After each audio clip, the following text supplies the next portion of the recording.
Seguimos en Cosa Pública 2.0, gracias por permanecer en sintonía con nosotros. Vamos a la línea telefónica y vamos a saludar y agradecer enormemente a Hamlet García Almaguer. Él es integrante del Consejo Nacional de Morena, es asesor en este momento de la fracción parlamentaria de Morena en el Senado de la República y como en su labor como diputado en la anterior legislatura fue uno de los encargados de elaborar, de participar en el dictamen de la reforma al Poder Judicial. De esto queremos hablar con el Hamlet. García, muy buenas tardes, ¿cómo estás? ¿Qué tal, Rubén? Un gusto saludarte y a Jesús y a toda la audiencia de Cosa Pública. Muchísimas gracias, Hamlet. Bueno, a lo largo de los últimos meses hemos venido conversando contigo justamente acerca primero de lo que se trataba la reforma al Poder Judicial, luego su aprobación, y ahora nos gustaría que nos ayudaras a entender cómo está siendo aplicada esta reforma al Poder Judicial. Por ejemplo, tenemos este asunto que ha llamado muchísimo la atención, que es la tómbola con la que se decidió, me corrige si me equivoco, cuáles juzgados y cuáles magistrados van a ser votados el próximo año. ¿En qué fase estamos en este momento de la aplicación de la reforma al Poder Judicial, Hamlet García? Bueno, ya es texto constitucional, como bien mencionas, ya estamos en los actos de aplicación. Uno de los primeros actos de aplicación corrió a cargo del Consejo de la Judicatura Federal, quien por 4 votos contra 3 determinó votar a favor de enviar el listado de todos los espacios que hay en el Poder Judicial Federal para personas juzgadoras, magistrados, juezas, jueces, y por supuesto los números de la Corte pues son notorios, son 9 espacios, pero ya con eso tendríamos el listado completo para poder desarrollar este proceso. Entonces, lo que ocurrió en el Senado fue un segundo acto de aplicación. Uh-huh. El primero es este listado del Consejo de la Judicatura. Algunos jueces habían dictado suspensiones para que no se entregaran, pero la realidad es que ni siquiera el propio Consejo, que depende del Poder Judicial, tomó en serio estas suspensiones y determinó enviar el listado al Senado. Segundo paso se dio con la insaculación de este fin de semana, en donde se dividieron en 2 el total de las plazas que existen en el país para personas titulares de juzgados y de magistraturas de circuito. Y a eso se le restaron las vacantes, que eran un poco más de 100 en el caso de magistrados y apenas algunas decenas en el caso de jueces de distrito. En conclusión, serán todas las vacantes, tanto de magistrados como de jueces, más los resultados del sorteo, sin sobrepasar la mitad. Uh-huh. Entonces, eso conforma el anexo del tercer acto de aplicación. Ese tercer acto de aplicación se va a dar esta tarde. El presidente del Senado, Fernández Noroña, acaba de convocar a reanudar la sesión dentro de 4 horas para que esta tarde se pueda votar el acuerdo del Senado de la República por el que convoca a los 3 poderes y a la población en general a que se desarrollen las siguientes etapas de este proceso para elegir a las y los integrantes de la Suprema Corte de Justicia de la Nación, de las salas superior y regionales del Tribunal Electoral, a las y los magistrados de circuito y a las y los jueces de distrito. En Jalisco, entonces, esto significa que se votaría por ministras y ministros de la Corte, por 9 integrantes, 5 mujeres y 4 hombres. En el caso de la sala superior, 1 mujer y 1 hombre. En el caso de la sala regional, que tiene asiento en nuestra ciudad, en Guadalajara, serían 2 mujeres y 1 hombre. Uh-huh. Y después ya la mitad de los cargos de jueces y magistrados de circuito del estado de Jalisco, y que son alrededor de 120, entonces te estarías hablando de cerca de 60 personas juzgadoras federales que irían a elección en Jalisco. Entonces estás hablando de 69, 74 con el Tribunal de Disciplina, 77 con la Sala Regional, 77 cargos más o menos a nivel federal que se votarían en Jalisco. Así es. Sobre este tema de la elección mediante la tómbola ha generado muchísima polémica. ¿Por qué se decidió hacerlo de esta manera y por qué, digamos, se defiende que sea un método adecuado para decidir a quienes se van a votar. Pero bueno, desde el punto de vista de los juzgadores ha sido criticado, no sé si mayoritariamente, pero sí por muchos. Dicen que se está poniendo en riesgo carreras judiciales, incluso vidas laborales, historias de vida de cientos de juzgadores solamente con este procedimiento. ¿Por qué se decidió hacerlo por esta manera? Bueno, pues ese es un método nativo.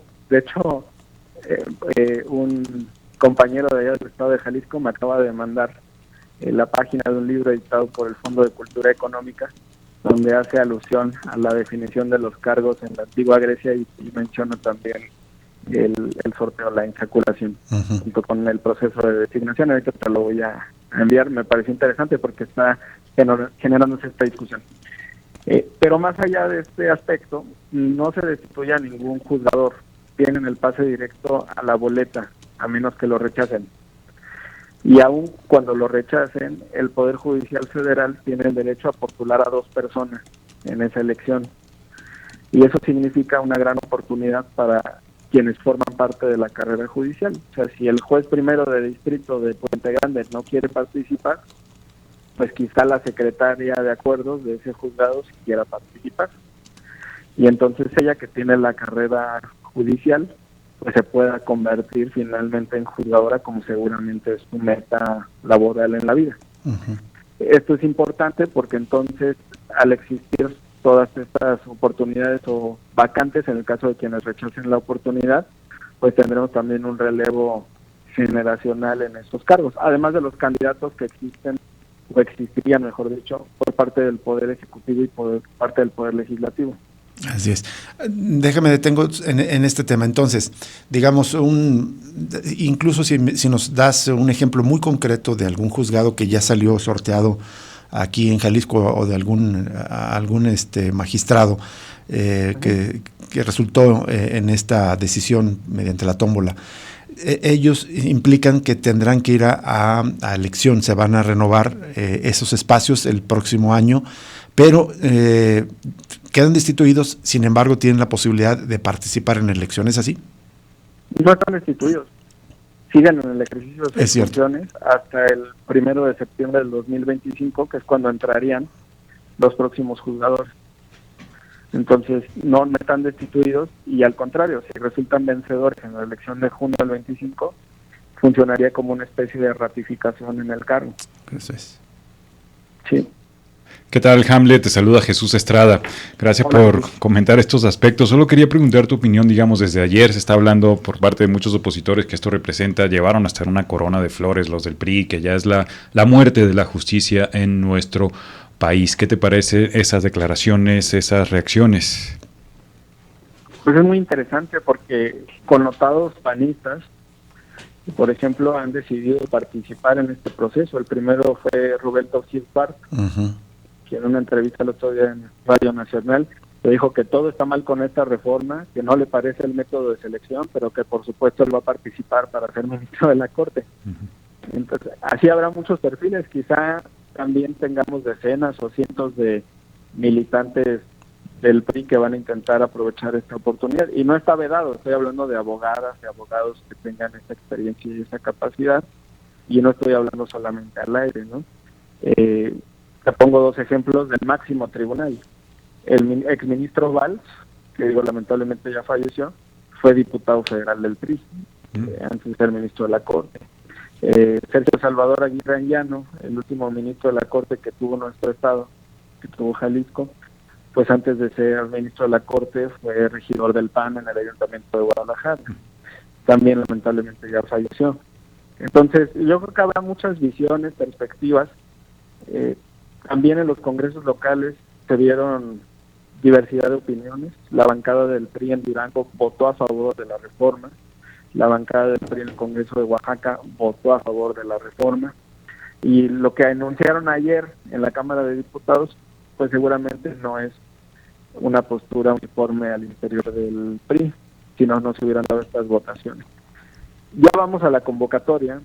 Los 3 poderes tienen que instalar sus comités evaluadores a más tardar el 31 de octubre. Y durante el mes de noviembre, entre la primera y cuarta semana de noviembre, se van a dar los procesos para la inscripción de quienes aspiren a un cargo en la Suprema Corte de Justicia de la Nación o en las magistraturas y juzgados de distrito. Pues más allá de las perspectivas políticas, esto ya es texto constitucional y el proceso está en marcha. Así es. Hamlet, nos gustaría despejar otras dudas que tenemos, pero quiero pedirte si nos esperas un minuto para hacer un corte de identificación de la estación y volvemos con la entrevista. Con gusto. Gracias, Hamlet. Volvemos en un minuto.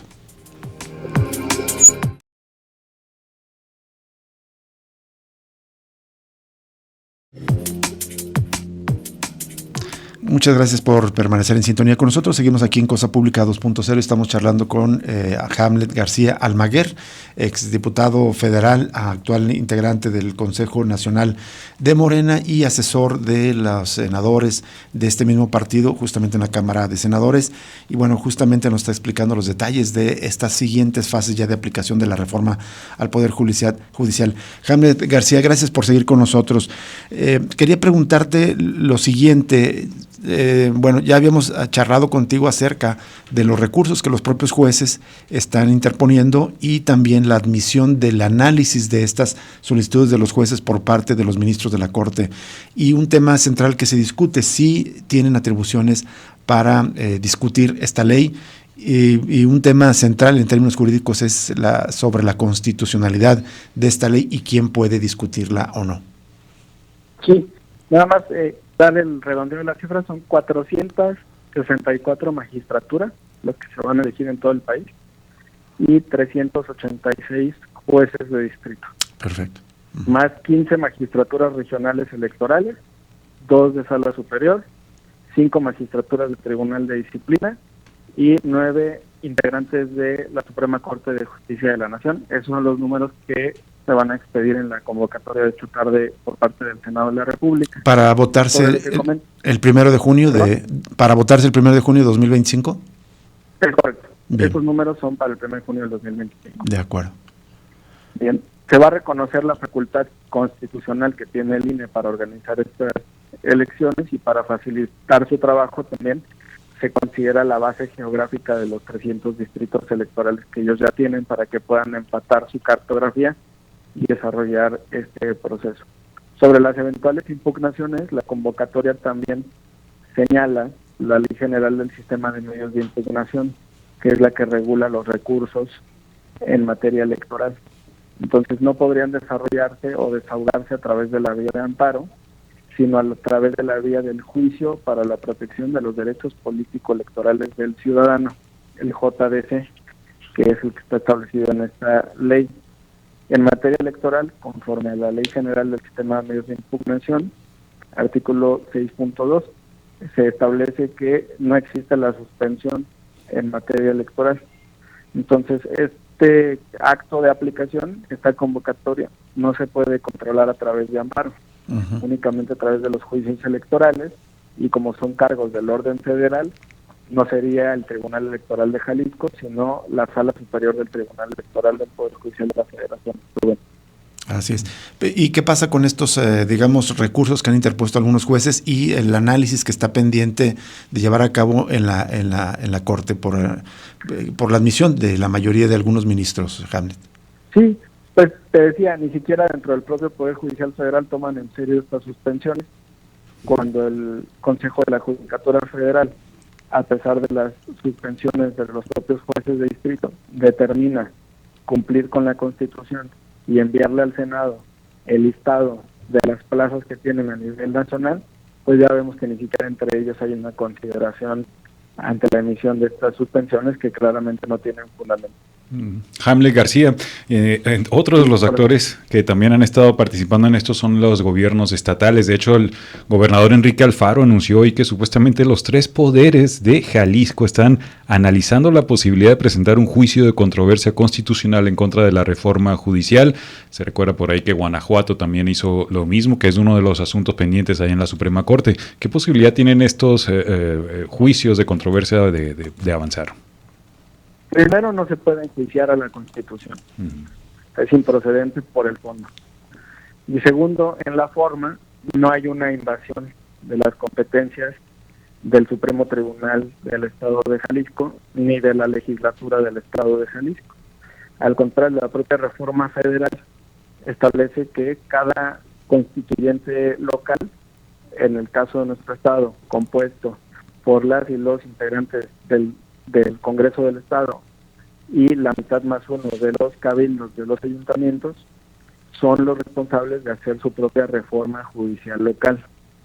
En ese sentido, no se estableció en esta reforma criterios profundos u obligatorios para los jueces y magistrados locales. Esa es una facultad de los órganos estatales.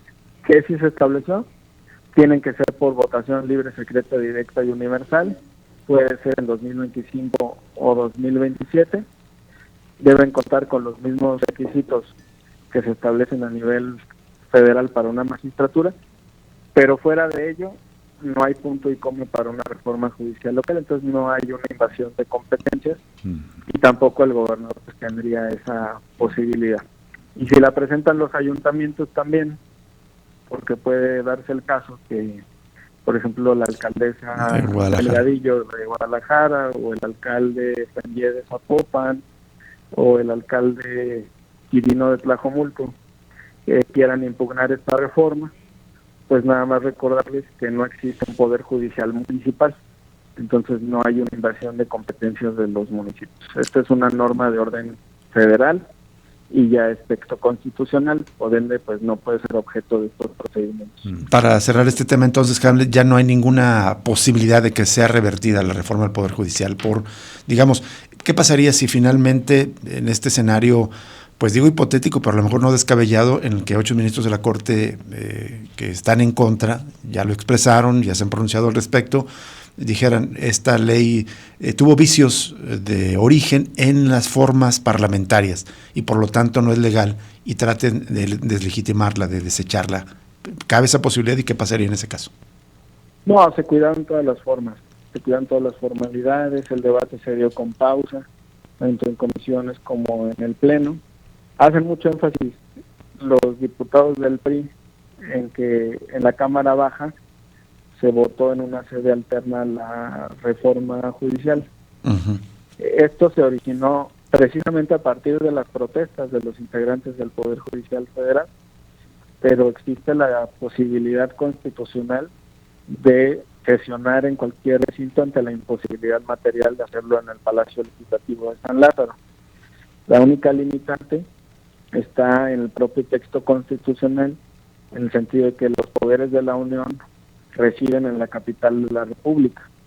Entonces, mientras la sesión sea en la Ciudad de México, como efectivamente ocurrió, no hay ningún problema. Y además se podría autorizar que sesionara en otro estado. Que el Congreso de la Unión sesionara en Jalisco, no pasaría nada, nada más tendría que agotarse un trámite.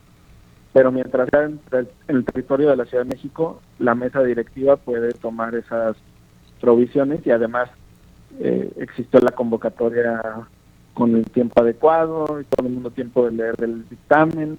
No veo ninguna posibilidad de intentar anular la reforma por vicios formales. Bien. Y en el caso de que la Corte tomara una determinación intentando anular el texto constitucional, pues implicaría la usurpación del lugar del poder constituyente. Y no es algo que solamente esté afirmando en este momento. Si ustedes pueden observar el video de la comparecencia de la ahora ministra Ríos Farjat a pregunta expresa del senador del PAN, ex senador Damián Cepeda, durante el proceso para su ratificación en el Senado, este es el argumento que ella dio. La Corte no puede anular el texto constitucional porque significaría tomar el lugar del poder constituyente y eso es algo que no le corresponde. Exacto. Hamlet, mencionaste en el primer bloque un tema que también me parece importante, el tema como de la geografía para la votación, para la elección de los jueces y magistrados. Estamos habituados, digamos, a lo largo pues de esta educación cívica que hemos tenido en este sistema liberal, a votar en cada estado por gobernadores, a votar por diputados federales o locales, por presidentes municipales y en el caso de poderes federales, pues por presidentes. Sabemos que se vota en todo el país. ¿Cómo va a ser la votación en este caso cuando, digamos, la administración del territorio judicial, por decirlo de alguna manera, no es distinto a la distribución electoral de los diputados o también de los municipios y de los estados?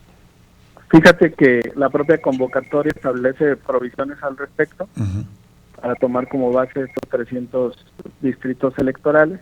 Y nada más mencionarte, en el 95% de los casos, los circuitos judiciales corresponden a estados completos. Es el caso de Jalisco, es un solo circuito judicial. Algunas excepciones que te comento, por ejemplo, el oriente del Estado de México, los juzgados de Nezahualcóyotl tienen una cabecera de circuito en Pachuca y no en Toluca. De hecho, es una distancia menor en tiempo. Por el circuito exterior mexiquense es cosa de 1 hora. Y si quisieran ir de Neza a Toluca, tendrían que atravesar toda la Ciudad de México y serían más de 3 horas.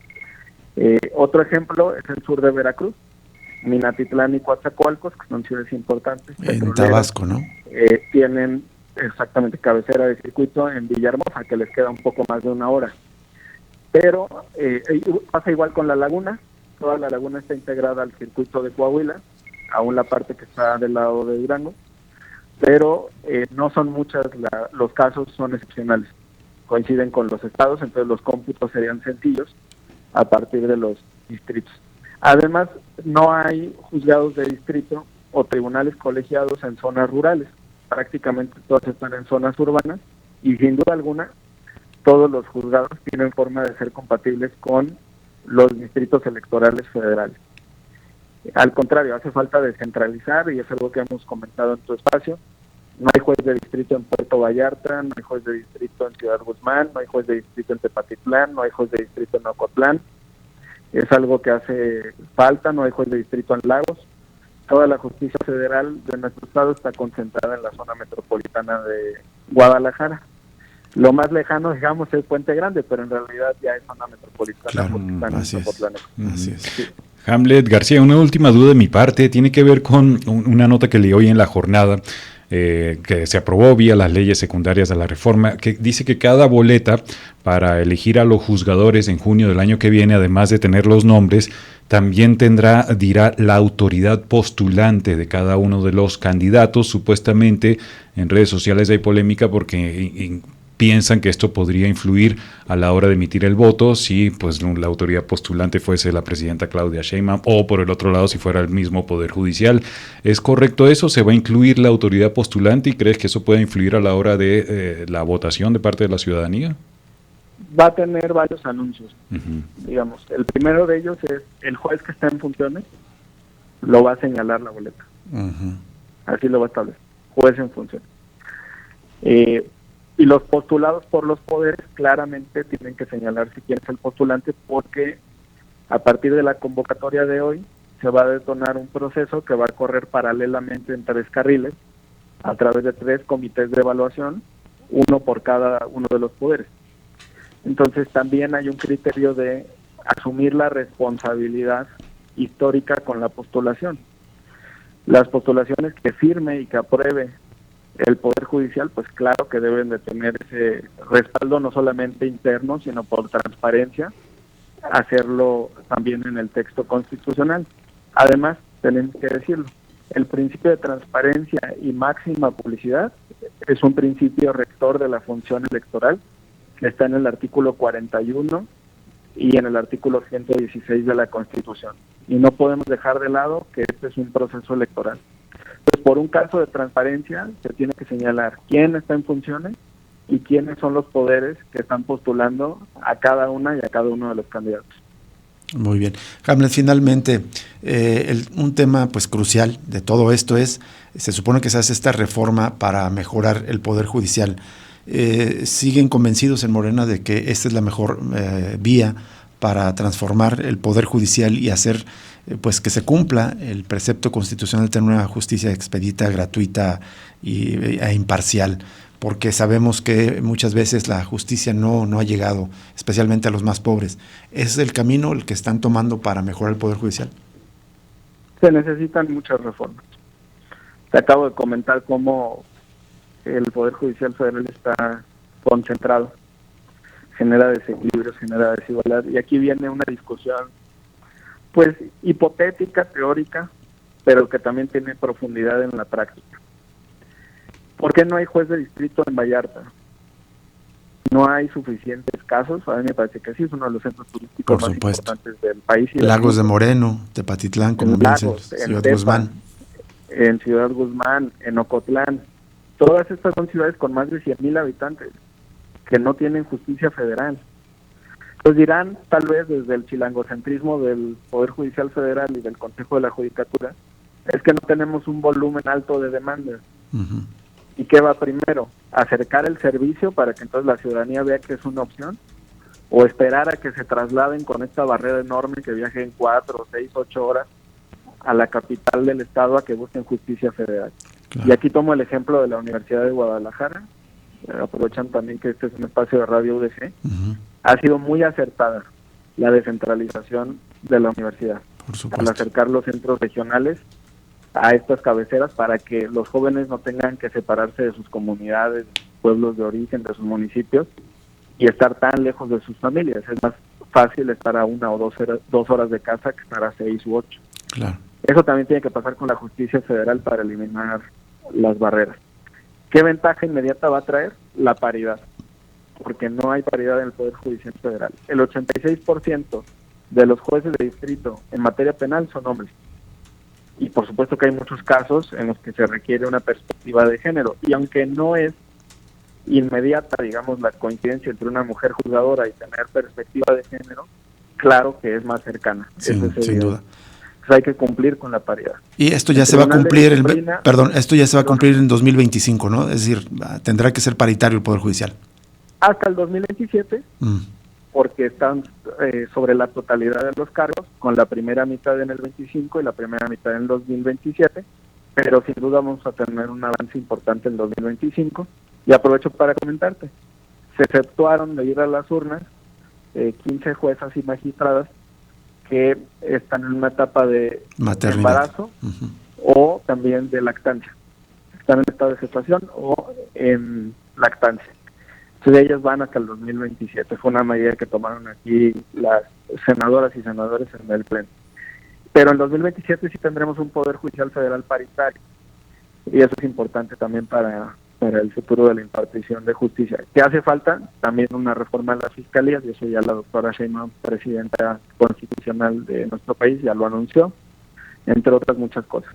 Así es. Finalmente, Hamlet García Almaguer, ¿crees tú que ya estén resignados en el Poder Judicial con este dato tan relevante de que la mayoría del Consejo de la Judicatura Federal ya aprobó participar al entregar la información en este proceso? Y a pesar de, digamos, de todavía los discursos de Norma Piña y otros, tú estás viendo, conoces casos de jueces o magistrados que digan, bueno, pues yo ya acepto esto y incluso me voy a postular en las elecciones de 2025. ¿Conoces casos así? Sí. ¿Estás viendo este proceso? He platicado con más de 20 jueces y magistrados federales que se han acercado aquí al Senado de la República y que tienen el interés de participar y que no han recibido información completa por parte del Consejo de la Judicatura. Y a partir de esta publicación de la convocatoria, estoy seguro que los primeros en leerla van a ser los jueces y magistrados. Claro. Bien. Muy bien, Hamlet García Almaguer, muchísimas gracias por ayudarnos a comprender este tema tan complejo, por ayudarnos a tratar de entenderlo, y te agradecemos tu disposición para charlar con nosotros. A ustedes, Rubén, Jesús, buenas tardes, saludos a la audiencia. Igualmente gracias. Para ti, Hamlet García Almaguer, exdiputado federal, integrante del Consejo Nacional de Morena, en este momento asesor parlamentario en la Cámara de Senadores de los legisladores de este partido. Y bueno, pues como claramente me parece se desprende de sus explicaciones tan claras, es uno de los principales conocedores justamente de todos estos entretalones de lo que implica la reforma al Poder Judicial, una reforma que pese a las críticas ya va caminando. Vamos a ir a una pausa y regresamos para cerrar Cosa Pública 2.0 este martes 15 de octubre.